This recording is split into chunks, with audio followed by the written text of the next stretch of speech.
pada album saya yang ke-6, ke-7, dan ke-8, saya ciptakan untuk mengiringi pada saat misa di gereja. Ya, baik untuk lagu, itu ada 5. Untuk pembukaan, untuk antar bacaan, kemudian untuk persembahan, untuk komuni, dan untuk lagu penutup. Galau ya, Pak? Sakit, ya gelisah, takut mati. Dan lagu itu seperti pelukan dari Tuhan yang bilang, "Hai Grego, ku ampuni kamu." Ya, saya ulang berkali-kali, saya masih ingat dan saya selalu meneteskan air mata. Iya. Ini yang menyentuh sekali, Pak. Nggak bisa ngomong saya.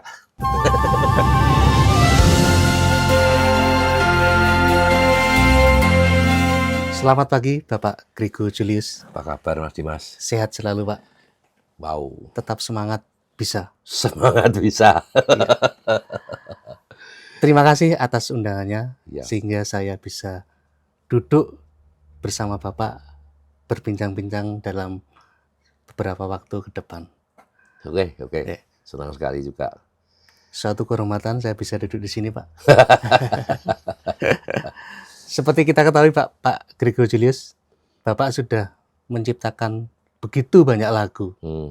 Mulai dari album pertama, kedua, ketiga, dan seterusnya. Bahkan sampai album ke-9. Iya. Ada satu hal yang mau saya tanyakan, Pak. Dari banyak lagu yang Bapak ciptakan, lagu mana yang paling menyentuh hati seorang Grego Julius? Ya, memang semua lagu itu punya tempat di hati saya. Iya. Ya, karena semuanya itu lahir dari pengalaman, lahir dari doa saya, ya, dari rasa syukur saya. Iya. Itu dari pikiran turun ke hati, lalu turun ke tangan ini untuk menulis semuanya itu karena syukur, karena doa saya, karena saya mohon ampun, misalnya seperti itu. Tapi kalau harus memilih, ada satu lagu yang sangat menyentuh di hati saya. Judulnya itu adalah Tuhan Aku Mohon Ampun. Tuhan Aku Mohon Ampun. Nah, kenapa itu yang saya pilih ya? Karena lagu ini saya ciptakan di tengah malam ketika saya sedang sakit. Ya, saya merasa gelisah saat itu. Galau ya, Pak? Sakit, ya gelisah, takut mati. Dan merasa tidak kuat untuk menjalani tekanan hidup saat itu, benar. Kata dokter saya sempat depresi waktu itu ya. Iya. Tapi saat saya duduk di depan keyboard, saya akan saat itu, waduh gimana ya, coba menyanyilah. Ya, saat jari saya memainkan touch yang ada di keyboard itu, dan mulai memainkan nada, tiba-tiba muncul ketenangan. Dan lagu itu seperti pelukan dari Tuhan yang bilang, "Hai Grego, ku ampuni kamu." Wow. Dan sampai sekarang, setiap saya mendengar lagu itu, saya selalu terharu dan bahkan meneteskan air mata. Itu memang benar-benar memorable experience ya. Iya. Jadi suatu kenangan yang tidak bisa dilupakan bagi saya saat itu. Luar biasa ya, Pak. Benar-benar, ya, saat itu memang benar-benar saya, wah, depresi ya. Iya. Karena tidak kuat menahan semuanya itu. Jadi saya berteriak waktu itu. Ya, tapi berteriaknya tidak di jalan, tidak di hutan atau di pantai, tapi saya berteriak lewat lagu itu. Lewat lagu. Nah, setelah membuat lagu itu jadi rasanya tenang dan sebagainya. Saya buat dengan, saya nulis, saya main keyboard, ya itu. Bahkan kemarin dinyanyikan lagi oleh Mas Andrew ya. Mungkin di album saya yang ke-8 kalau nggak salah. Saya ngulang lagi, coba dinyanyikan itu. Iya, betul. Ya, saya ulang berkali-kali, saya masih ingat dan saya selalu meneteskan air mata. Iya, Itu kalau iya, saya di masa ditanya lagu apa yang paling berkesan bagi saya. iya. Baik, Pak Grego. Hmm. Eh, apakah juga ada lagu yang terinspirasi dari pengalaman kehidupan Bapak, baik itu dalam jatuh bangun dalam menjalani kehidupan, ataupun bahkan pada saat masa merasa berdosa pada Yang Maha Kuasa? Ya, sebetulnya banyak sekali ya. Ini, saya baru saja menyelesaikan satu album khusus yang nantinya digunakan untuk eh, apa ya, waktu ada pernikahan di gereja. Pemberkatan. Pemberkatan, ya namanya pemberkatan di gereja itu. Nah, satu album itu terdiri dari 9 lagu. Ya, eh, semoga tanggal 25 September besok, itu momen penting bagi saya. 25 Sakral. September itu enggak, usia saya 71, Iya. 2 bulan lagi. Ya, semoga tanggal 25 September besok sudah bisa dirilis ya. Nah, di dalam lagu itu, kalau kita lihat atau kita sedang menghadiri pemberkatan pernikahan itu, ada banyak momen ketika itu. Misalnya seorang calon suami istri itu sedang mengucapkan janji setia di hadapan altar itu. Iya, betul, Pak. Itu saat yang mengharukan. Yang kedua, saat mereka memasang cincin di jari manisnya. Jari manis. Itu yang mengharukan. Nah, yang paling mengharukan lagi ketika mereka itu sedang sungkem di kedua orang tuanya itu. Iya. Ya. Nah, itu saya juga mengalami. Ya, saya juga pernah mantu anak saya juga sungkem di depan kaki saya ini. Saya nggak kuat, nggak bisa nahan haru itu ya. Nah, lirik lagu itu saya tulis mulai dari mereka berpakaian rapi, dengan hati berdebar, melangkahkan kaki menghadiri ayah dan ibunya, ya, sampai dengan mereka berpamitan ingin meninggalkan rumah. Itu, ada itu lagu liriknya, tolong. Saya bacakan ya, Mas. Iya, silakan, Pak. Ya. Ini contoh syairnya ya. Nanti. Hari ini ku berdiri di hadapanmu dengan busana rapi dan hati berdebar. Langkah kecil penuh haru menghampiri pelukanmu, ayah dan ibu. Tanganku gemetar memegang kakimu. Air mataku jatuh. Tak bisa bertahan. Ingin mengucapkan sejuta kata, tapi hanya isak yang keluar perlahan. Itu ya kira-kira ya. Iya. Benar ya? Nyes sekali, Pak. Nah, ini ketika referen, Tuhan, sujudku bukan hanya adat semata, tapi tanda cinta yang tak pernah bisa terbalas. Berkati hidup kami ya Tuhan, restui kami agar cinta ini kekal selama-lamanya. Ini refrennya di situ. Iya. Ada satu bait lagi yang 3. Sejak kecil aku diayun dalam pelukmu. Kini ku izin tinggalkan rumah. Oh, nih. Tapi kasihmu akan selalu jadi cahaya, menuntun kami dalam suka dan duka. Ya, yang terakhir sebagai kodanya, sebagai penutup. Tuhan terima kasih. Ayah dan ibu terima kasih.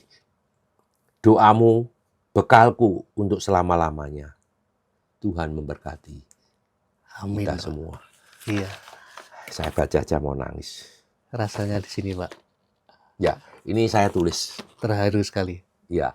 Apalagi ketika di depan kedua orang tua. Iya. Iya. Makanya itu saya menulis ini ya.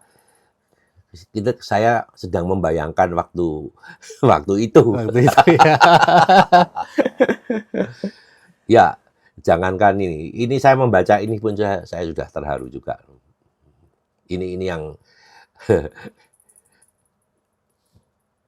Menyentuh sekali Pak ya. nggak bisa ngomong Iya, saya. betul. Baik Pak Grego, Mm-mm. untuk selanjutnya seperti kita ketahui Bapak memimpin orkestra. Hmm. Padahal Bapak tidak pernah sekolah musik. Bagaimana caranya Pak Grego? Jujur ya Mas, saya ini dulu juga bertanya, apakah saya bisa ya? Apakah saya bisa? Tapi saya percaya bahwa belajar itu tidak harus dari ruang kelas. Iya. Belajar itu tidak tergantung pada usia. Betul. Ya, orang kadang-kadang sudah tua lah ngapain belajar itu. Enggak bagi saya. Setiap saat saya belajar. Nah, saya belajar dari mendengar, Mas. Dari melihat, dari mencoba, dan dari keberanian. Ini yang penting. Ya. Nah, ketika saya berdiri di depan orkestra, saya tidak hanya membawa tangan. Enggak. Tapi saya membawa hati. Saya pelajari karakter setiap instrumen. Ya. Saya pelajari dinamikanya. Saya pelajari partiturnya. Dan saya percaya karena banyak dibantu dari tim saya. Itu yang membuat saya berani bisa memimpin itu tadi. Jadi saya belajar terus, semuanya belajar. Karena dimulai tidak bisa membaca not balok, Mas. Padahal partitur itu semuanya not balok, nggak ada yang Banyak not sekali, balok. Pak, ya. Ya, walaupun saya bisa membaca tapi masih tertatih-tatih ya. Kadang-kadang ya, ganti nada harus ganti pembacanya juga beda lagi kan, gitu kan, gitu. Iya. Nah, karena menurut saya musik bukan cuma soal teknik ya, tapi soal rasa yang penting ini. Saya yakin kalau hati kita jujur, maka musik itu akan sampai ke hati dan pendengarnya. Itulah yang membuat saya semangat bisa. Semangat bisa, Pak. Oke. Baik, luar biasa sekali, Pak, tentang Bapak Grego Julius sebagai seorang pemimpin orkestra. Ada pertanyaan lagi yang ingin saya tanyakan, Pak. Ya, silakan. Tentang Bapak menulis lagu. Tentunya ada harapan apa terhadap lagu yang Bapak ciptakan? Dan untuk siapa sih, Pak, lagu-lagu itu? Ya, Mas. Lagu saya itu sebetulnya memang sederhana. Sederhana ya. Bisa menjadi bagus itu karena banyak dukungan. Saya nggak bisa. Kalau lagu saya sendiri dinyanyikan, saya sendiri itu nggak ada orang dengarin ya. Karena setelah saya ciptakan, lagu itu kemudian ada aransemennya. Lah itu saya dibantu orang lain. Saya nggak bisa membuat aransemen. Ya, aransemen maupun suaranya, vokalnya, kalau dibuat paduan suara kan dibagi SATB, sopran, Ya, alto, tenor, dan bass. Wah itu pemecahannya itu sulit, saya nggak bisa. Itu orang yang tahu teknik, yang pernah sekolah. Iya, betul, Pak. Lalu yang kedua, akan lebih bagus lagi didukung oleh musisi. Ya, apalagi musisinya orkestra. Ya, 55 orang nanti yang main itu. Ya. Lalu yang ketiga, didukung oleh penyanyinya juga, singernya. Iya. Ya, jadi antara komposer, arranger, musician dan singer ini harus kompak. Jadi satu kesatuan itu menjadikan lagu itu menjadi bagus. Bagus. Ya. Nah, oleh karena itu sekali lagi lagu saya itu memang sederhana sebetulnya, gampang. ya. Tapi saya berharap mereka bisa menjadi penghibur bagi orang yang sedang sedih atau sebagai penguat bagi yang lelah dan penuntun bagi yang sedang mencari arah. Itu yang penting bagi saya itu. Merasa terberkati, Pak, mendengar lagu Pak Grego. Baik, Nah, Bapak. saya lanjutkan ya. Ya. Jadi itu yang arahnya saya itu. Jadi pada album saya yang ke-6, ke-7 dan ke-8, saya ciptakan untuk mengiringi pada saat misa di gereja. Ya, baik untuk lagu itu ada 5. Untuk pembukaan, untuk antar bacaan, kemudian untuk persembahan, untuk komuni, dan untuk lagu penutup. Ya. Saya berharap lagu-lagu saya banyak dinyanyikan oleh paduan suara di gereja ataupun kegiatan kerohanian lainnya, ya. Itu yang berharap. Jadi saya itu begini, semakin banyak lagu-lagu saya ini dinyanyikan di gereja atau di komunitas atau di kelompok KOR dan sebagainya itu, saya yakin semakin banyak mendapatkan berkat. Amin, Pak. Amin. Lalu yang ketiga, lagu-lagu saya ini bukan untuk mengejar popularitas ya, tapi untuk menjangkau hati yang mungkin sedang rindu pada Tuhan. Wah, agak puitis nih. Jadi saya tujukan lagu-lagu saya untuk siapapun ya, entah mereka umat gereja, orang biasa, anak muda, atau bahkan orang yang mungkin sedang kehilangan harapan. Itu tujuan saya ke sana arahnya. Jelas ya, Mas ya? Iya, jelas. Jadi tidak hanya untuk gereja saja, tapi banyak yang tujuan saya ke sana. Baik, tak terasa sudah menuju yang terakhir, Pak. Oke. Ada suatu kutipan dari Colin Powell, Pak. Iya. Tentang impian. Iya. Impian tidak akan menjadi kenyataan melalui sihir atau sulap. Wow. Tetapi melalui tekad, kerja keras, dan berusaha, Pak. Apa impian Bapak Grego Julius terhadap musik yang sampai saat ini belum terwujud? Ya, memang sebetulnya masih ada impian itu ya. Impian itu masih saya genggam sampai hari ini. Tapi suatu saat nanti karya-karya saya itu bisa dinyanyikan oleh generasi muda, baik di gereja, di konser, atau dimanapun musik bisa menjadi cahaya dan penghiburan. Itu saya bermimpi seperti itu.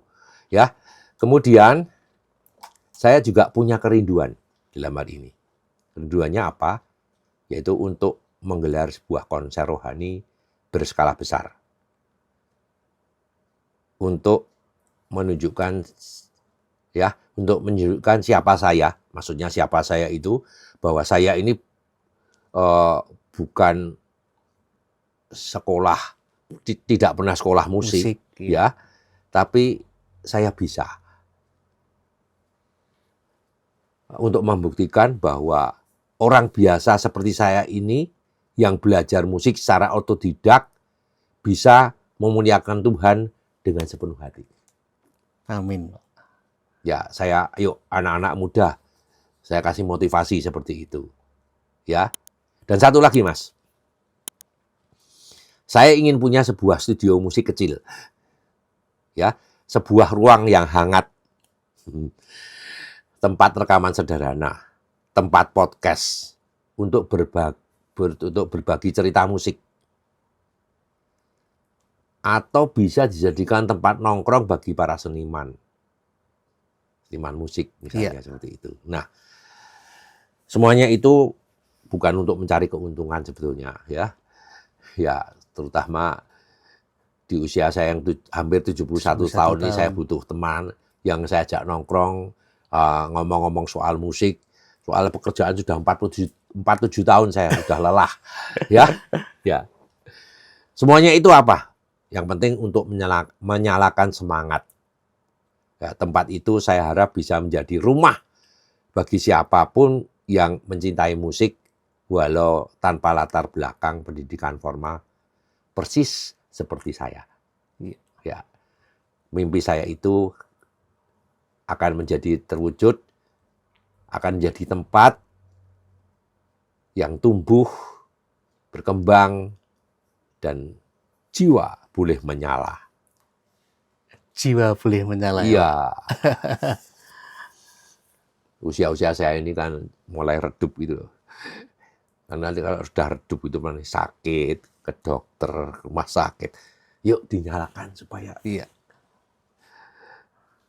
lebih berkibar, lebih terang, Pak. Terang. Iya, betul sekali. Baik, terima kasih Pak Gregorius atas waktu yang diberikan untuk berbincang-bincang. Terima kasih juga atas kedatangannya. Iya. Tetap semangat, bisa. Semangat, bisa. Iya. Terima kasih. Terima kasih. Yuk, sampai jumpa ya. Berkah dalam, Pak. Berkah dalam.